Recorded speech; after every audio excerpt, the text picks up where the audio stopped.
RRB ALP எக்ஸாமில் அடிக்கடி கேட்கக்கூடிய இந்த மொமெண்டம் டாப்பிக்லேருந்து வரக்கூடிய ஒரு சில important questions பார்ப்போங்க. 2 cos x and y travel from A to B at average speeds of 50 km by hour and 75 km by hour respectively. If x takes 2 hours more than y for the journey, then the distance between A and B in kilometer is. x மற்றும் y என்ற இரண்டு கார்கள் ஏவில் இருந்து பிக்கு முறையே மணிக்கு 50 kilometre மற்றும் 75 kilometre சராசரி வேகத்தில் பயணிக்கின்றன. இந்த பயணத்தை முடிக்க ஒய்யை விட எக்ஸ் 2 மணி நேரம் கூடுதலாக எடுத்துக்கொண்டால் ஏ மற்றும் பிக்கு இடையேயான தூரம் கிலோமீட்டரில் டேஷ் ஆகும் அப்படின்னு கேட்குறாங்க. சரி, இப்போ இங்கே என்ன சொல்லியிருக்காங்க, 2 கார் இருக்கான், car A and car B. சரிங்களா? 2 cars X and Y, X and ஒய்னு எடுத்துருக்காங்களா அவங்க? சரி, அப்போ இது கார் எக்ஸ், இது car Y. travel from A to B at average speeds of ஒரு A பாயிண்ட்லேருந்து B பாயிண்ட்டுக்கு என்ன பண்ணுறாங்களாம், ட்ராவல் பண்ணுறாங்களாம். கார் உங்களுக்கு எக்ஸும் கார் ஒய்யும் எவ்வளோ ஸ்பீடில் 50 கிலோமீட்டர் பை ஹவர்னு கார் எக்ஸு ட்ராவல் பண்ணுது. 1 மணி நேரத்துக்கு 50 கிலோமீட்டர் கார் எக்ஸு போகுது. ஒய்ன்ற கார் வந்து உங்களுக்கு 75 கிலோமீட்டர் போகுது 1 ஹவருக்கு. இந்த மாதிரி போனால் எக்ஸு வந்து உங்களுக்கு 2 மணி நேரம் அதிகமாக எடுத்துக்குதான். ஒய் எடுத்துக்கிற டைமை விட எக்ஸ் வந்து என்ன பண்ணுது, 2 மணி நேரம் அதிகமாக எடுத்துக்குது. அப்போது time of X is equal to time of Y plus 2. இதானே அவங்க சொல்கிறாங்க. ஒய் எடுத்துக்கிற டைமு ப்ளஸ் 2 மணி நேரம் அதிகமாக எடுத்துக்குது. இப்போ என்ன பண்ணியாச்சு, நான் டைமு எழுதியாச்சு. இப்போ நீங்கள் என்ன பண்ணிக்கலாம், எனக்கு இங்கேருந்து இது வரைக்கும் இருக்கக்கூடிய டிஸ்டன்ஸ் என்னன்னு தெரியாது. அந்த டிஸ்டன்ஸ் தான் அவங்க என்ன பண்ணுறாங்க, கேட்குறாங்க. அப்போ நான் என்ன பண்ணிக்கிறேன், அது எக்ஸ்ன்னு எடுத்துக்கிறேன்.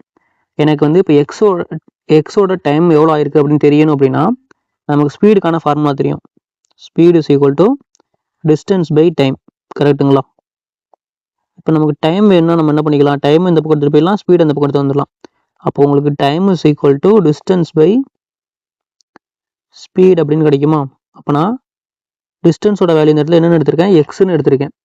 எக்ஸ் கிலோமீட்டர் தானே வந்து உங்களுக்கு எக்ஸ் ட்ராவல் பண்ணுது. அப்போ என்ன பண்ணுறேன், எக்ஸு டிவைடட் பை ஸ்பீடு வந்து உங்களுக்கு என்னென்னு சொல்லிட்டாங்க, 50 கிலோமீட்டர் பை ஹவர்னு சொல்லிட்டாங்க. அப்போது டிவைடட் பை 50 போட்டாச்சு. சீக்வல் டு ஒய்க்கு அதே மாதிரி போடுங்க. ஒய் என்ன பண்ணுது, அதே எக்ஸ் கிலோமீட்டர் தான் ட்ராவல் பண்ணுது. அப்போ அதுக்கும் எக்ஸ்ன்னு எடுத்துக்கிறேன். டிவைடட் பை அது எவ்வளோ கிலோமீட்டரில் போகுது, ஏன்னா இதுக்கும் டிஒய்க்கும் உங்களுக்கு என்ன வரும், time is equal to distance by ஸ்பீடுன்னு தான் வரும்.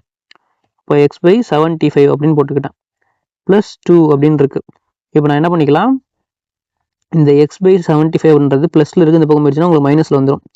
அப்போ X by 50 minus X by 75 is equal to 2 அப்படின்னு இருக்கும் உங்களுக்கு. இப்போ வந்து 50 75 ரெண்டுத்துக்கு வந்து எல்சிஎம் பார்த்தீங்க அப்படின்னா என்ன பண்ணிக்கலாம், இதை மல்டிபிள் டு 3 பண்ணிங்க அப்படின்னா உங்களுக்கு என்ன ஆகும், 3xன்னு ஆகிடும். கீழே வந்து மல்டிபிள் டு 3 பண்ணிங்கன்னா 3 × 50 150 கிடைக்கும். இதே மாதிரி இந்த பக்கம் நான் என்ன பண்ணுறேன், இதில் மல்டிபிள் டு 2 பண்ணுறேன். அப்போ இது என்ன ஆகிடும், எனக்கு 2x ஆகிடும். கீழே மல்டிபிள் டு 2 பண்ண அப்படின்னா எனக்கு 150 ஆகிடும். 75 × 2.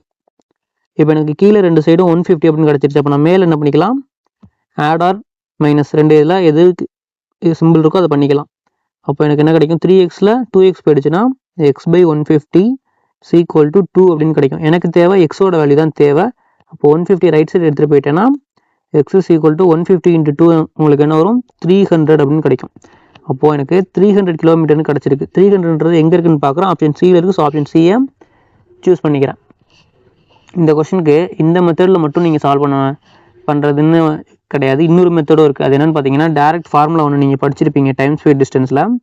அந்த ஃபார்முலா என்ன, distance is equal to S1 × S2 divided by S1 difference S2 into time difference.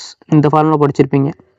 நீங்கள் டேரெக்டாக இந்த ஃபார்முலாவில் சப்ஸ்டியூட் பண்ணியும் என்ன பண்ணியிருக்கலாம், ஆன்சர் எடுத்துகிட்டு வந்திருக்கலாம். இந்த கான்செப்ட் நீங்கள் எப்போ யூஸ் பண்ணலாம் அப்படின்னு பார்த்தீங்கன்னா, டிஸ்டன்ஸ் வந்து உங்களுக்கு சேமாக இருக்கணும். அப்படின்னா நீங்கள் என்ன பண்ணிக்கலாம், இந்த ஈக்குவேஷன் யூஸ் பண்ணி சம் சால்வ் பண்ணிக்கலாம். An object starts from rest at x is equal to 0 meter and t is equal to 0 seconds and moves about the x-axis with a constant acceleration of 3 meter per second square. What is its average velocity during the time period between 2 seconds and 4 seconds. ஒரு பொருள் x is equal to 0 metre மற்றும் t is equal to 0 வினாடி என்ற புள்ளியில் ஓய்வு நிலையில் இருந்து தொடங்கி x அச்சை பொறுத்து 3 மீட்டர் பை வினாடி ஸ்கொயர் என்ற மாறாத முடுக்கத்துடன் நகர்கிறது. 2 வினாடி மற்றும் 4 வினாடிக்கு இடைப்பட்ட காலத்தில் அதன் சராசரி திசை வேகம் என்ன அப்படின்னு கேட்குறாங்க. இப்போ வந்து உங்களுக்கு கொஸ்டினில் என்ன சொல்கிறாங்கன்னா, ஒரு ஆப்ஜெக்ட் இருக்குது, நான் என்ன பண்ணுறேன், ஒரு பைக் எடுத்துக்கிறேன். இப்போ இந்த பைக்கை நான் என்ன பண்ணுறேன்னா ரெஸ்ட்டில் இருக்கான். அப்போ வந்து ரெஸ்ட்டில் இருக்குன்னா இனிஷியலாக 0 மீட்ரு ஒரு செகண்டுக்கு மூவ் ஆகும். அப்போது மூவ்மெண்ட் இருக்காதுன்னு அர்த்தம்.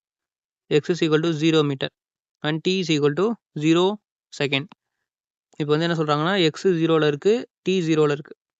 ஒன்று எக்ஸ் ஆக்சிஸ் எடுத்துக்கோங்க, இன்னொன்று டைம் எடுத்துக்கோங்க. ஓகேங்களா? ஃபஸ்ட்டு ரெண்டுமே 0ல் இருக்குன்றாங்க.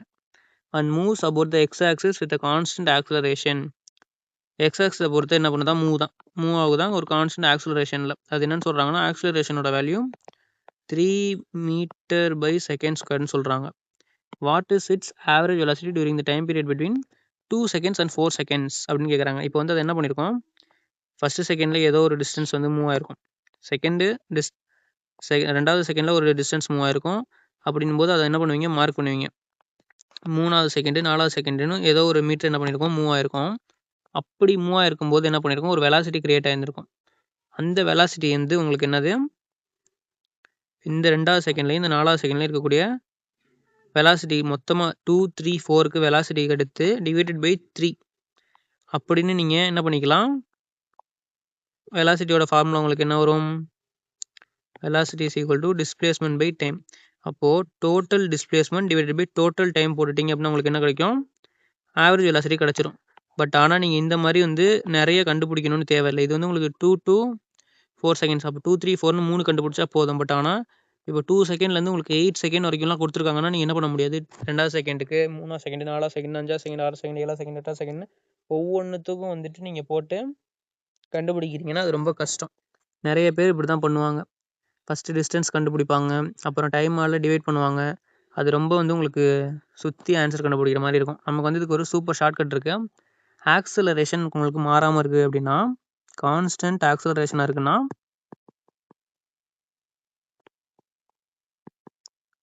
நீங்கள் வந்து ஆவரேஜ் வெலாசிட்டி கண்டுபிடிக்கிறதுக்கு இந்த ஃபார்முலா யூஸ் பண்ணிக்கலாம்.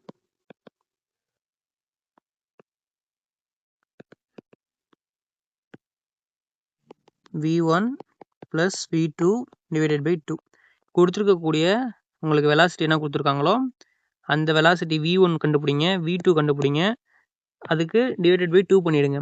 இது எதை வச்சு சொல்கிறோம் அப்படின்னு பார்த்தீங்கன்னா, நீங்கள் ஆல்ரெடி ஆவரேஜ் டாபிக் படிச்சிருப்பீங்க.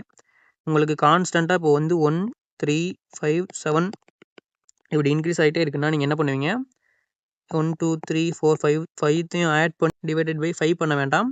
ஃபஸ்ட்டு நம்பரையும் லாஸ்ட் நம்பரையும் ஃபஸ்ட்டு ப்ளஸ் லாஸ்ட்டு பை 2 பண்ணிங்கனாலே உங்களுக்கு என்ன ஆகிடும், 10/2 உங்களுக்கு 5.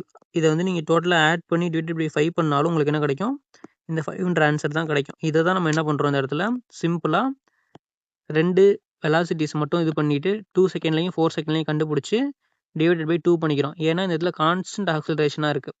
சரி, இப்போ நம்ம என்ன பண்ணலாம், 2 செகண்டில் வந்து உங்களுக்கு வெலாசிட்டி கண்டுபிடிங்க.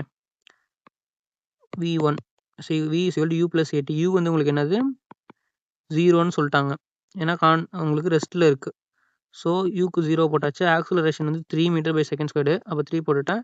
டைம் பீரியட் 1, அப்போ உங்களுக்கு என்ன v1ன்றது உங்களுக்கு 3 மீட்டர் பை செகண்ட்னு கிடச்சிருக்கு.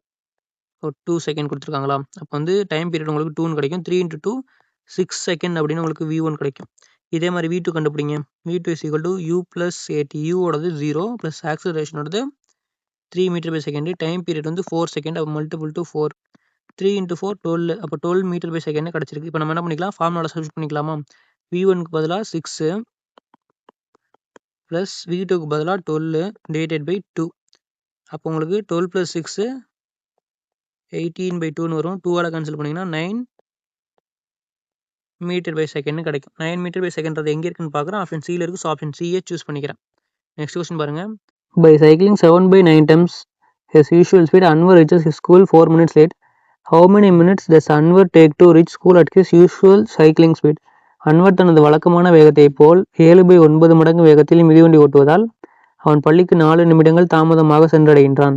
அன்வர் தனது வழக்கமான மிதிவண்டி வேகத்தில் பள்ளிக்கு சென்றடைய எத்தனை நிமிடங்கள் ஆகும் அப்படின்னு கேட்குறாங்க. இப்போ வந்து நார்மலாக அவர் என்ன பண்ணுவாராம், ஏதோ ஒரு ஸ்பீடில் போயிட்டு இருப்பாராம்.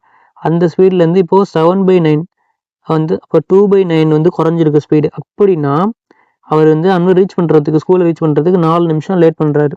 அந்த 2/9 குறைச்சிருக்கிறதுனால.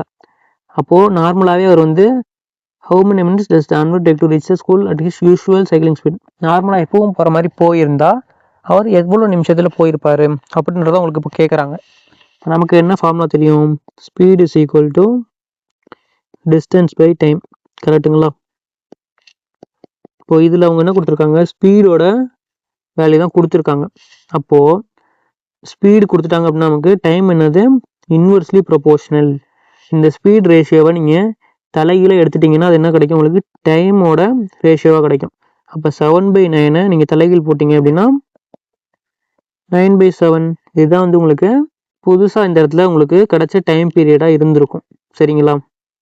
New time is equal to 9/7 times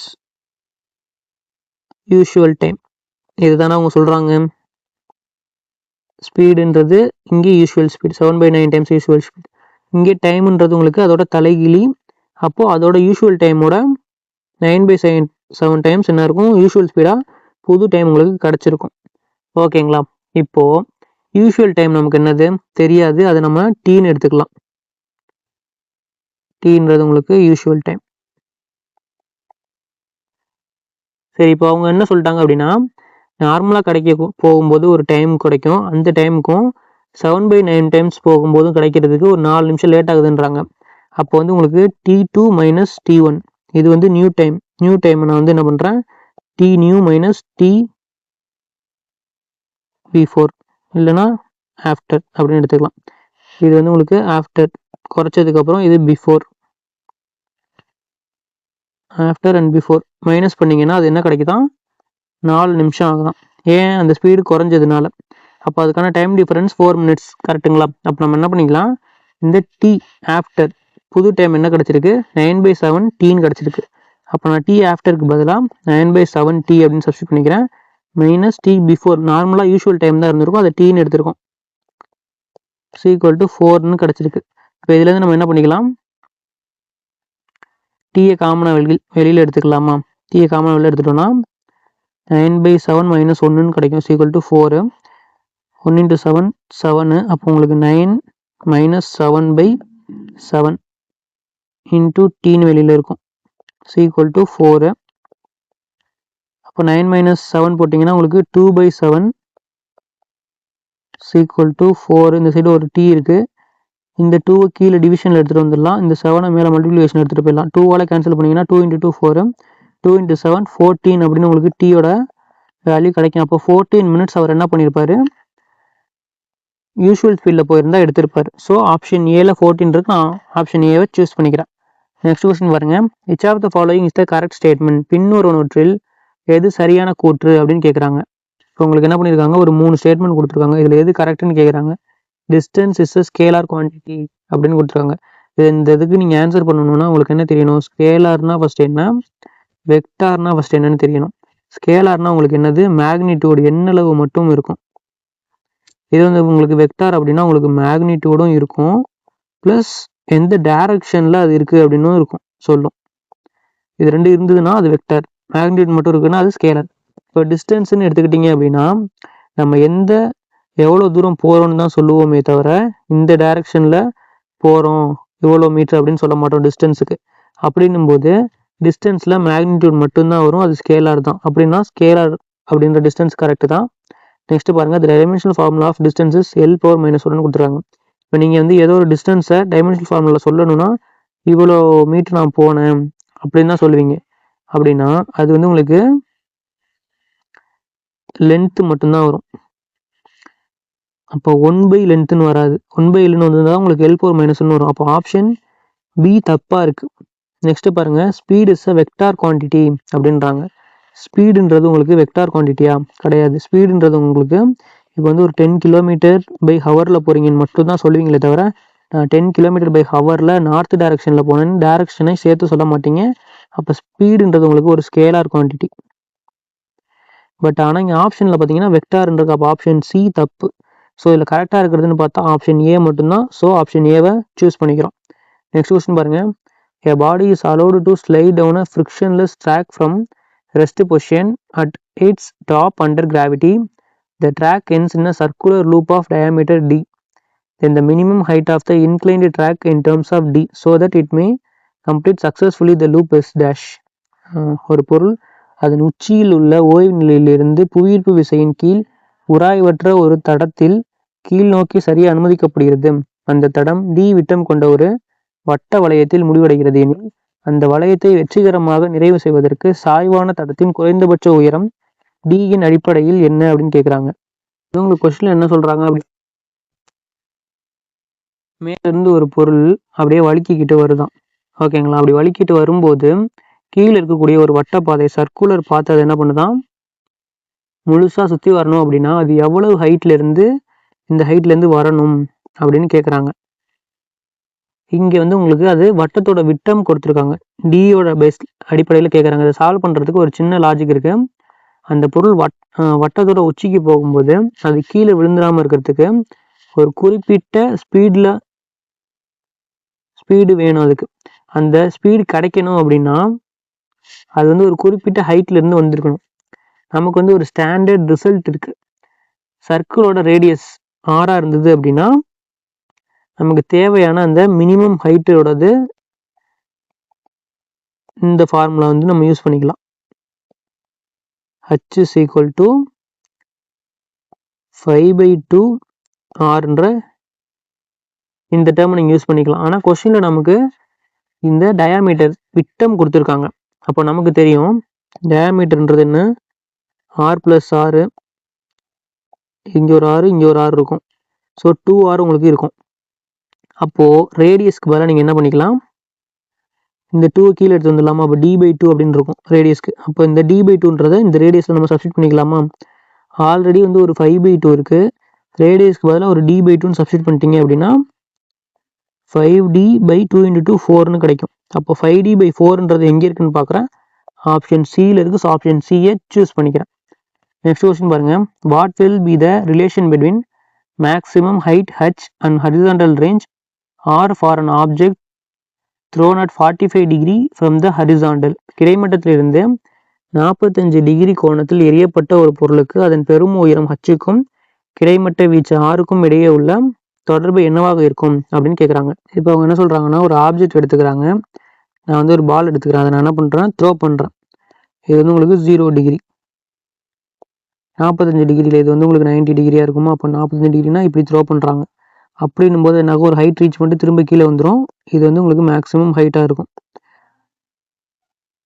relation between maximum ஹைட்டுக்கும் ஹரிசாண்டல் ரேஞ்ச், இந்த ஹைட்டுக்கும் இந்த ரேஞ்சுக்கும் என்ன ரிலேஷன் இருக்குது அப்படின்னு அப்போ கேட்குறாங்க. இப்போ வந்து உங்களுக்கு இதை சால்வ் பண்ணணும் அப்படின்னா உங்களுக்கு 2 ஃபார்முலா தெரிஞ்சிருக்கணும். ஒன்று வந்து பார்த்தீங்கன்னா அந்த ரேஞ்சுக்கான ஃபார்முலா, இன்னொன்று பார்த்தீங்க அப்படின்னா இந்த ஹைட்டுக்கான ஃபார்முலா. சரிங்களா? இப்போ ரேஞ்சுக்கான ஃபார்முலா என்ன அப்படின்னு பார்த்தீங்க அப்படின்னா u² sin 2θ/g. இதே வந்து உங்களுக்கு ஹைட்டுக்கான ஃபார்முலா என்னன்னு பார்த்தீங்கன்னா u² sin² θ /2g. ஓகேங்களா? இப்போ நம்ம என்ன பண்ணிக்கலாம், தீட்டாவோட வேல்யூ சப்ஸ்டிட் பண்ணிக்கலாம். 45 டிகிரின்னு சொல்லிட்டு sin 2θ, அப்போ 2 × 45 டிகிரி என்ன வரும் உங்களுக்கு, 2 × 40 90 டிகிரி அப்படின்னு வந்துடும். sin 90யோட வேல்யூ உங்களுக்கு என்ன, 1. அப்போ நம்ம என்ன பண்ணிக்கலாம், இந்த sin 2θக்கு பதிலாக 1ன்னு போட்டுக்கலாம். அப்போ உங்களுக்கு ரேஞ்ச் என்னன்னு கிடைக்கும், range is equal to u² /gன்னு மட்டும் எனக்கு கிடைக்கும். இதே மாதிரி நீங்கள் ஹைட்லேயும் சப்ஸ்டிட் பண்ணுங்கள். தீட்டாக்கு பதிலாக இந்த இடத்துல வந்து உங்களுக்கு என்ன இருக்குது, sin² θன்னு இருக்குது. கரெக்டுங்களா? அப்போ எனக்கு sin² 45 டிகிரி இப்படின்னு இருக்கு. உங்களுக்கு sin 45 டிகிரியோட வேல்யூ என்ன, 1/√2. கரெக்டுங்களா? இப்போ நம்ம 1/√2 ஸ்கொயர் பண்ணணும். அப்போ 1/√2 த ஹோல் ஸ்கொயர் அப்படின்னு பண்ணிங்கன்னா 1² வந்து உங்களுக்கு என்ன கிடைக்கும், 1ன்னு தான் கிடைக்கும். √2 ஸ்கொயர் பண்ணிங்கன்னா √2².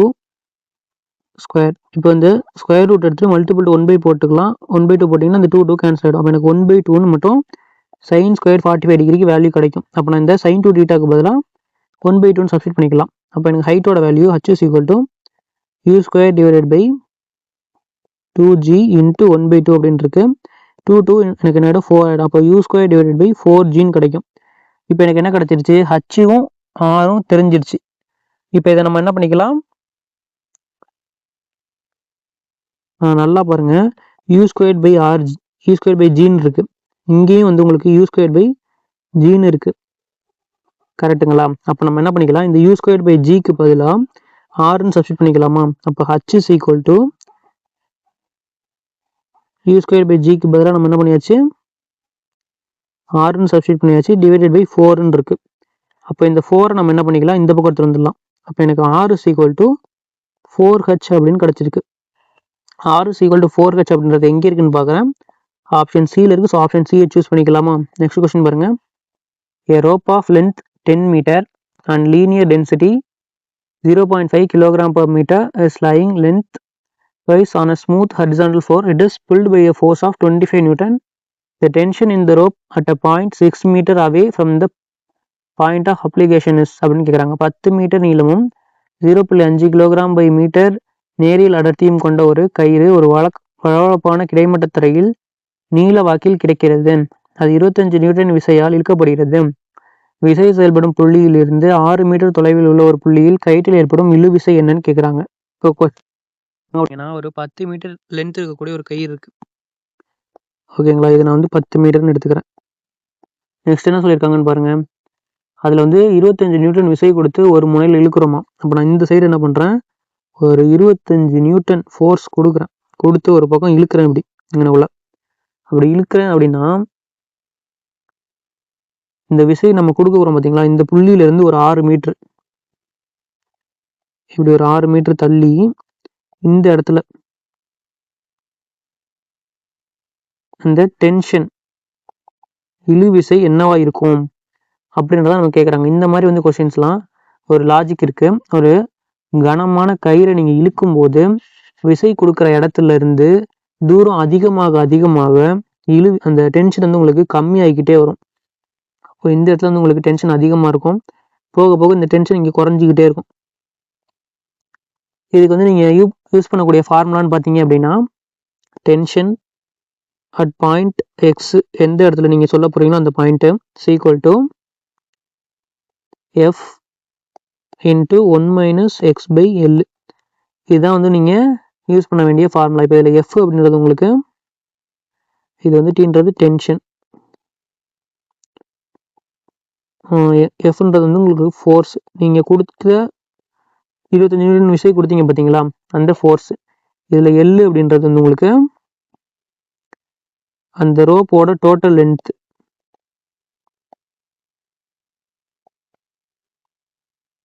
இப்போ இந்த எக்ஸ் அப்படின்றது பார்த்தீங்க அப்படின்னா நீங்கள் ஃபோர்ஸ் கொடுக்குற புள்ளியிலேருந்து நம்ம கண்டுபிடிக்க வேண்டிய தூரம், சரிங்களா? நம்ம கண்டுபிடிக்க வேண்டிய தூரம் என்ன, 6 மீட்டர். இந்த இடத்துல distance from the force applied to the point we have to calculate tension. நம்ம கொடுத்த ஃபோர்ஸ்ல இருந்து எந்த பாயிண்ட் வரைக்கும் பாயிண்ட்ல நம்ம வந்து என்ன பண்ண போறோம், டென்ஷன் கண்டுபிடிக்க போறோமோ அந்த பாயிண்ட்டுக்குள்ள டிஸ்டன்ஸ் தான் என்னது, இந்த எக்ஸ். சரி, இப்போ இதுலேருந்து என்ன நம்ம நோட் பண்ணிக்கலாம், Tx is equal to force வந்து எனக்கு 25 நியூட்டன் கொடுத்துருக்கேன்னு தெரியும். அப்போ 25 மல்டிபிள் பண்ணியாச்சு. 1 - எக்ஸ்ன்றது எவ்வளோ மீட்டருக்கு கண்டுபிடிக்கணும், 6 மீட்டர்ஸ் கண்டுபிடிக்கணும். அப்போ 1 - 6 by length, total length of the rope வந்து என்னது 10 மீட்டர்ஸ். அப்போ நான் என்ன பண்ணிக்கலாம், 10ன்னு கீழே சப்ஸ்டிட் பண்ணிக்கலாமா. அப்போ எனக்கு என்ன கிடைக்கும், 1 × 10 10. அப்போ 10 - 6ன்னு கிடைக்கும். 25 × 10 - 6 பை 10. 10 - 6 பண்ணீங்க அப்படின்னா உங்களுக்கு என்ன கிடைக்கும், 4 அப்படின்னு கிடைக்கும். 25 × 4 பை 10 அப்படின்னு கிடைக்கும். 5ஆல் கேன்சல் பண்ணிங்கன்னா 2 × 5 10, 5 × 5 25 கிடைக்கும். திரும்ப 2ஆல் அதை கேன்சல் பண்ணிங்கன்னா 2 × 2 4, 5 × 2 10 நியூட்டன் அப்படின்னு உங்களுக்கு என்ன கிடைக்கும். இந்த பாயிண்ட்ல வந்து உங்களுக்கு அந்த இழு விசை, இந்த டென்ஷன் வந்து உங்களுக்கு கிடைக்கும். இந்த மாதிரி நீங்கள் என்ன பண்ணிடலாம், இந்த ஃபார்முலா யூஸ் பண்ணி டென்ஷன் எவ்வளோ இருந்துச்சு அப்படின்றத கண்டுபிடிச்சிடலாம். இப்போ 10 நியூட்டன் அப்படின்றது எங்கே இருக்குது அப்படின்னு பார்க்குறோம், ஆப்ஷன் ஏல இருக்குது. ஸோ ஆப்ஷன் ஏவை சூஸ் பண்ணிக்கிறேன். நெக்ஸ்ட் கொஸ்டின் பாருங்கள். A particle starts traveling from one end of a semicircular path of 2 meter diameter and reaches the other end, then what will be the distance covered by the particle? 2 metre விட்டம் கொண்ட ஒரு அரைவட்ட பாதையின் ஒரு முனையிலிருந்து ஒரு துகள் பயணத்தை தொடங்கி மறுமுனையை அடைந்தால் அத்துகள் கடந்த தூரம் என்னவாக இருக்கும் அப்படின்னு கேட்குறாங்க. கொஸ்டின் என்ன சொல்றாங்கன்னா, ஒரு செமி சர்க்குலர் பாதை இருக்கு. செமி சர்க்கிள்ன்றது உங்களுக்கு ஒரு அரைவட்டம் வரைஞ்சாச்சு. அது வந்து என்ன சொல்றாங்கன்னா 2 மீட்டர் டயாமீட்டர் இருக்கான். அப்போ இந்த டோட்டல் லென்த் வந்து உங்களுக்கு என்னது, டயாமீட்டர் 2 அப்படின்னு சொல்லிட்டாங்க. அதனால என்ன பண்ணாச்சு, டயாமீட்டர் 2 மீட்டர் போட்டாச்சு. ஒரு பார்ட்டிகள் என்ன பண்ணுதான், இந்த இடத்துல இருந்து அப்படியே டிராவல் பண்ணுதான் from one end of semicircular path, ஒரு எண்ட் ஆஃப் பாத்லேருந்து இன்னொரு எண்டுக்கு என்ன பண்ணுது, ட்ராவல் பண்ணியிருக்கு. Reaches the other end, then what will be the distance covered by the particle. அப்படின்னா இது இங்கேருந்து இது வரைக்கும் வந்த டோட்டல் டிஸ்டன்ஸ் உங்களுக்கு எவ்வளவு அப்படின்னு கேட்குறாங்க. இந்த இடத்துல நீங்கள் நோட் பண்ண வேண்டியதுன்னு பார்த்தீங்கன்னா, டிஸ்டன்ஸா இல்லை டிஸ்பிளேஸ்மெண்ட்டான்னு. டிஸ்டன்ஸ் கேட்டிருந்தாங்க அப்படின்னா நீங்கள் இதுலேருந்து இது வரைக்கும் இருக்கக்கூடிய டிஸ்டன்ஸ் எவ்வளோன்னு கண்டுபிடிக்கணும். இதே வந்து உங்களுக்கு டிஸ்பிளேஸ்மெண்ட் கேட்டிருக்காங்க அப்படின்னா 2 பாயிண்ட்டுக்கு நடுவில் இருக்கக்கூடிய ஷார்ட்டஸ்ட் பாத் என்ன, இதுதான். ஷார்ட்டஸ்ட் பாத் எவ்வளவு, 2 மீட்ரு. அப்போ நீங்கள் டேரெக்டாக என்ன டயாமீட்டர் கொடுத்துருக்காங்களோ அந்த டயாமீட்டர் ஆன்சராக போட்டுட்டு போயிருக்கலாம். ஆனால் கரெக்டாக நீங்கள் பார்த்தீங்கன்னா 2 மீட்டரும் ஆப்ஷனில் இருக்குது பார்த்தீங்களா. இந்த இடத்துல நீங்கள் கரெக்டாக நோட் பண்ணி என்ன பண்ணணும், அப்போ இந்த டிஸ்டன்ஸ் தான் கண்டுபிடிக்கணும்னு டிஸ்டன்ஸை கண்டுபிடிக்கணும். இந்த டிஸ்டன்ஸ் கண்டுபிடிக்கிறதுக்கு நமக்கு தெரியும், ஃபுல் சர்க்கிள் இருக்குன்னா அதோட சர்க்கம்ஃபரன்ஸ் கண்டுபிடிக்கிறதுக்கு என்ன பண்ணுவீங்க, 2πrன்ற ஃபார்முலா யூஸ் பண்ணுவீங்க. எனக்கு வந்து இப்போ ஃபுல்லாக தேவையில்லை, பாதி தான் தேவை அப்படின்னா அதில் பாதி கண்டுபிடிக்க போகிறீங்க. அப்போ 2 கேன்சல் ஆகிடும், πrன்னு மட்டும் உங்களுக்கு கிடைக்கும். அப்போ நீங்கள் πrன்ற வேல்யூ சப்ஸ்டிட் பண்ணிட்டீங்கன்னா உங்களுக்கு இந்த ஹாஃப் சர்க்கிளோட இந்த ஆர்க் லென்த் எவ்வளோ போயிருக்கு அப்படின்றத நம்ம கண்டுபிடிச்சலாம். பையோட வேல்யூ என்ன, 3.14. இப்போ ரேடியஸ் வந்து கண்டுபிடிக்கணும். டயாமீட்டர் வந்து உங்களுக்கு என்னது 2ன்னு சொல்லிட்டாங்க. அப்போ ரேடியஸ் என்ன, டயாமீட்டரில் பாதி. அப்போது 2/2 போட்டிங்கன்னா உங்களுக்கு என்ன ஆகிடும், 1ன்னு கிடச்சிடும். 1 மீட்டர் தான் உங்களுக்கு ரேடியஸ் இருக்கும். அப்போ எனக்கு பையோட வேல்யூ 3.14 போட்டுட்டேன், ரேடியஸோட வேல்யூ 1 மீட்டர். 3.14 × 1ன்றது உங்களுக்கு 3.14 மீட்டர் தான் கிடைக்கும். அப்போ 3.14 அப்படின்றது எங்கே இருக்குன்னு பார்க்குறோம், ஆப்ஷன் ஏ இருக்குது. ஸோ ஆப்ஷன் ஏவை சூஸ் பண்ணிக்கிறேன். நெக்ஸ்ட் கொஸ்டின் பாருங்கள். A bullet of mass 20 grams moves with the speed of 10 meters per second. It can sink 8 centimeters into the target before coming the rest. If the target is only 8 centimeters thick, the speed with which the bullet will exist the target is. 20 gram நிறையுள்ள ஒரு தோட்டா 10 metre by வினாடி வேகத்தில் செல்கிறது. அது வெளியேறுவதற்கு முன் இலக்கினுள் 8 centimetre வரை பாயும். இலக்கின் தடிமன் 6 சென்டிமீட்டர் மட்டுமே எனில் தோட்டா இலக்கை விட்டு வெளியேறும் வேகம் என்னவாக இருக்கும் அப்படின்னு கேட்குறாங்க. என்ன சொல்றாங்கன்னு பாருங்க. ஒரு 20 கிராம் எடை இருக்கக்கூடிய ஒரு புல்லட் இருக்கு, ஓகேங்களா. இது வந்து உங்களுக்கு 20 கிராமா. இது வந்து உங்களுக்கு 10 மீட்டர் per செகண்ட் வேகத்தில் போகுதான். ஒரு செகண்டுக்கு 10 மீட்டர் போகுது. அது வந்து ஒரு டார்கெட் இலக்க போய், இப்போ இந்த இடத்துல வந்து உங்களுக்கு என்ன பண்ணுறீங்க, ஒரு டார்கெட் இருக்குது, அது எதுவாக வேணா இருக்கட்டும். இந்த ஷேப்பில் ஒரு மெட்டீரியல் வச்சுருக்கிறீங்க. அப்போ வந்து இது என்ன பண்ணுதான், இதை ஹிட் பண்ணி 8 சென்டிமீட்டர் வரைக்கும் ஊடுருவுமா. இது வந்து 8 சென்டிமீட்டர் வரைக்கும் போயிட்டு அப்புறம் என்ன ஆயிடுது, நின்றும் அப்படின்றாங்க. ஆனால் இப்போ இங்கே கொஸ்டினில் என்ன சொல்கிறாங்கன்னா, இப்போ டார்கெட் வந்து உங்களுக்கு 8 சென்டிமீட்டர் கிடையாது, 6 சென்டிமீட்டர் தான் இருக்குது அப்படின்னு வச்சுக்கோங்களேன். இப்போ 6 சென்டிமீட்டர் போயிடும். அந்த 2 சென்டிமீட்டர் போகிற வரைக்கும் அதில் எனர்ஜி இருக்கும். ஏன்னா 8 சென்டிமீட்டர் போயிடுதுன்னா நிற்குன்னு சொல்லியிருக்காங்க. அப்போ அந்த பேலன்ஸ் இருக்கக்கூடிய 2 சென்டிமீட்டருக்கு ஏற்ற மாதிரி ஒரு ஸ்பீடில் வந்து வெளியில் வரும். இப்போ அந்த வெலாசிட்டி வந்து உங்களுக்கு என்ன அப்படின்னு சொல்லுங்கன்னு கேட்குறாங்க, ஓகேங்களா. இது வந்து கண்டுபிடிக்கிறதுக்கு உங்களுக்கு வந்து ஒரு லாஜிக் இருக்குது. அது என்ன பார்த்தீங்க அப்படின்னா, இந்த இடத்துல வந்து அதில் என்ன இருக்குது, புல்லட் மூமெண்ட்டில் இருக்குது. மூமெண்ட்டில் இருக்குன்னா அதில் என்ன இருக்குது, கைனட்டிக் எனர்ஜி இருக்குது, கரெக்டுங்களா. இந்த கைனட்டிக் எனர்ஜி என்ன ஆகுது, இங்கே போய் டச் ஆனதுக்கப்புறம் டார்கெட்டில் பட்டு அந்த 6 சென்டிமீட்டர் உங்களுக்கு உள்ளே போகும்போது என்ன ஆகும், இந்த டார்கெட்டு மேலே டச் ஆகி உள்ளுக்கு எதாகி போகிறதுனால ஒரு சம் அமௌண்ட் ஆஃப் இந்த கைனடிக் எனர்ஜியில் லாஸ் ஆகும். அதுக்கப்புறம் பேலன்ஸ் வந்து உங்களுக்கு கொஞ்சம் வெலாசிட்டி இருந்திருக்கும். அந்த பேலன்ஸ் இருக்கக்கூடிய எனர்ஜி தான் உங்களுக்கு அந்த வெலாசிட்டிக்கு ஸ்பீடில் மூமெண்ட்டில் வரும். அப்போ அதுக்கு நம்ம என்ன பண்ணிக்கலாம் அப்படின்னு பார்த்தீங்க அப்படின்னா, கைனடிக் எனர்ஜி யூஸ் பண்ணுறதுனால இந்த இடத்துல என்ன பண்ணிக்கிங்க, இந்த third law of motion formula எழுதுங்க. v² = u square plus 2as அப்படின்ற ஃபார்முலா இருக்கா. இங்கே வந்து உங்களுக்கு ஆக்சலரேஷன் வந்து மாறாது. ஏன்னா உங்களுக்கு என்ன சொல்லிட்டாங்க, 10 மீட்டர் பை செகண்ட்னு சொல்லிட்டாங்க. அப்போது வேகம் குறையிறதுக்கு இந்த கடக்கக்கூடிய டிஸ்டன்ஸ் என்ன ஆகும், ஒரு ரிலேஷன் இருக்கும். அப்போ நம்ம என்ன பண்ணிக்கலாம், இது வந்து உங்களுக்கு கான்ஸ்டன்ட் தான். அப்போ நான் என்ன பண்ணுறேன், இதை விட்டுட்டேன். v square is equal to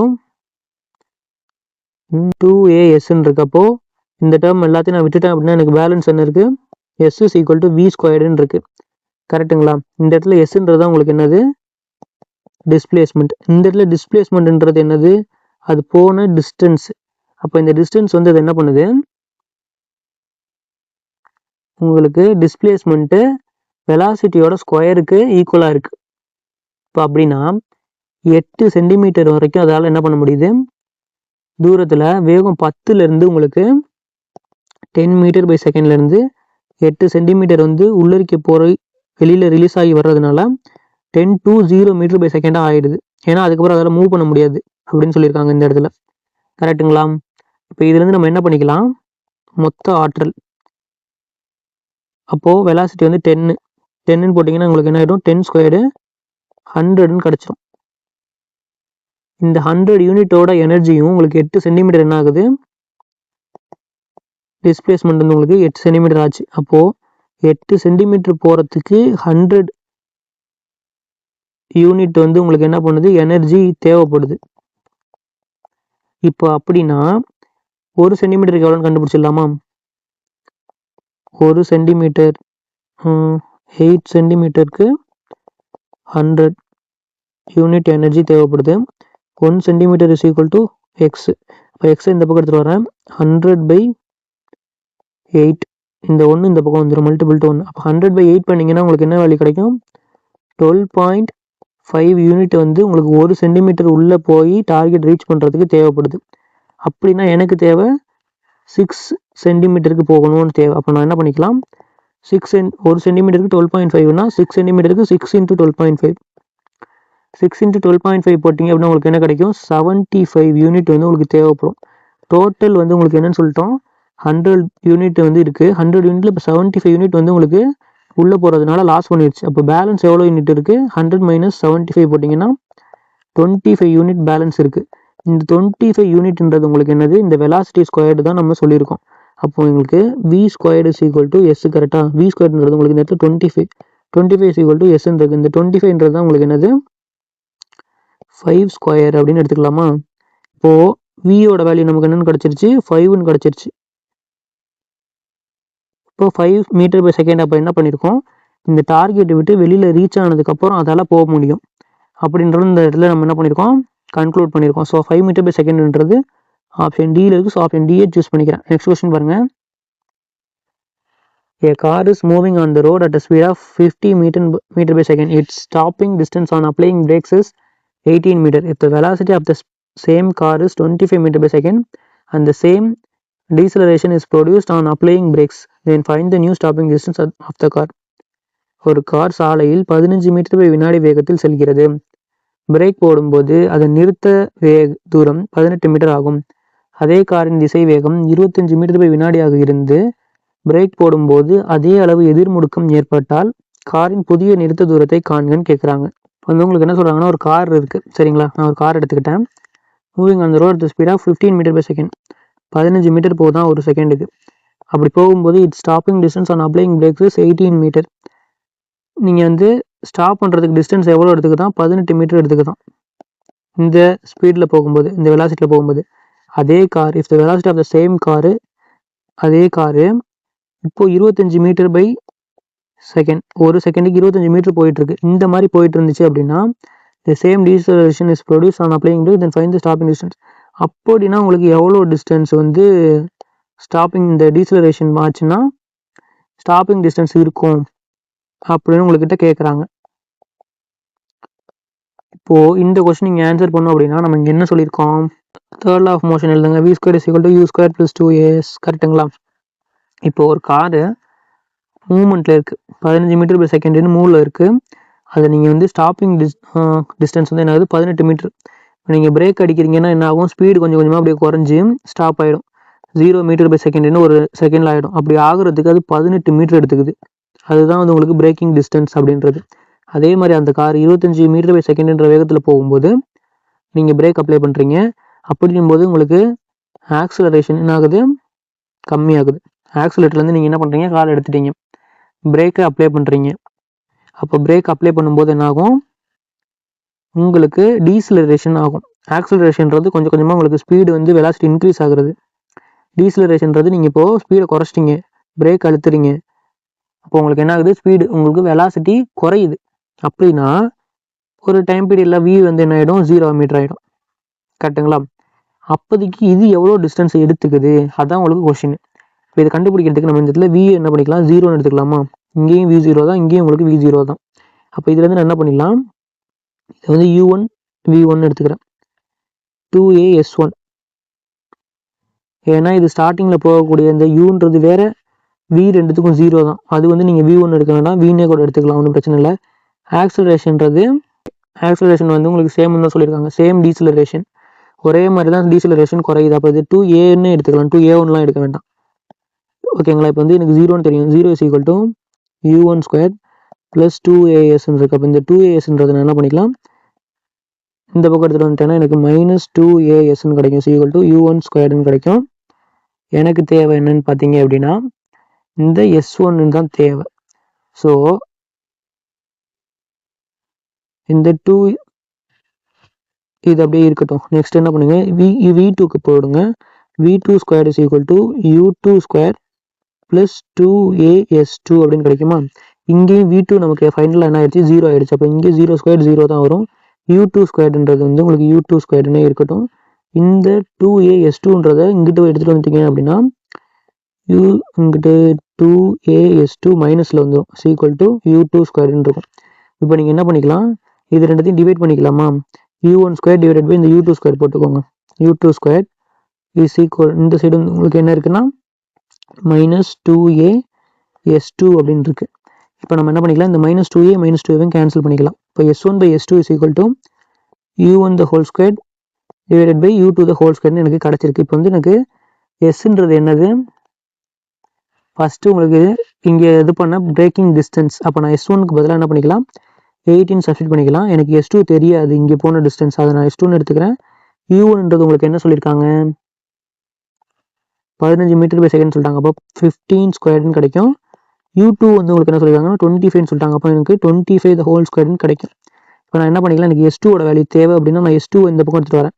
அப்போ எனக்கு s2 = இந்த s2 வந்துருச்சா, ஆல்ரெடி இங்கிட்ட ஒரு 18 இருக்குது, இன்ட்டு இந்த 25² இந்த பக்கம் எடுத்துகிட்டு வந்துடுறேன்னா 25² இருக்கும், டிவைட் பை இந்த 15² கீழே வந்துடும், 15 × 15 அப்படின்னு இருக்கு. மேலே வந்து 18 × 25 × 25 அப்படின்னு இருக்கு.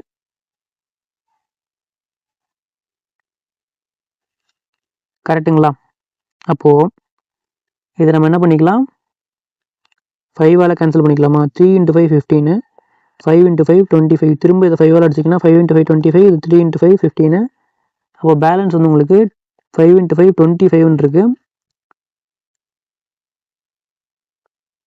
18 × 25 டிவைடட் பை 3 × 3 இருக்கு. 3ஆல் கேன்சல் பண்ணிங்க அப்படின்னா 6 × 3 18, திரும்ப 3ஆல் கேன்சல் பண்ணிங்கன்னா 2 × 3 6, அப்போ 2 × 25 வந்து உங்களுக்கு என்ன கிடைக்கும், 15 கிடைக்கும். அப்போ எனக்கு இங்கே பிரேக்கிங் டிஸ்டன்ஸ் 50 மீட்டர்னு கிடச்சிருக்கு. 50 மீட்டர்ன்றது எங்கே இருக்குன்னு பார்க்குறேன், ஆப்ஷன் ஏல இருக்குது. ஸோ ஆப்ஷன் ஏவை சூஸ் பண்ணிக்கலாமா? உங்களுக்கு இந்த வீடியோ பிடிச்சிருந்துச்சுன்னா லைக் பண்ணிக்கோங்க. அப்படியே நம்ம பேரசன் அகாடமிக் சப்ஸ்கிரைப் பண்ணிட்டு பக்கத்தில் கிளிக் பண்ணி ஆல்ன்ற செலக்ட் பண்ணிக்கோங்க. இது வரைக்கும் நம்ம சால்வ் பண்ணியிருக்கக்கூடிய கொஸ்டின்ஸ்க்கான எக்ஸ்ப்ளனேஷன் PDF வேணும்னு நினச்சிங்கன்னா நம்ம டெலிகிராம் சேனலில் கொடுத்துருக்கேன், வேணுன்றவங்க ஜாயின் பண்ணி யூஸ் பண்ணிக்கோங்க. தேங்க்யூ ஃப்ரெண்ட்ஸ், நெக்ஸ்ட் வீடியோவில் பார்க்கலாம்.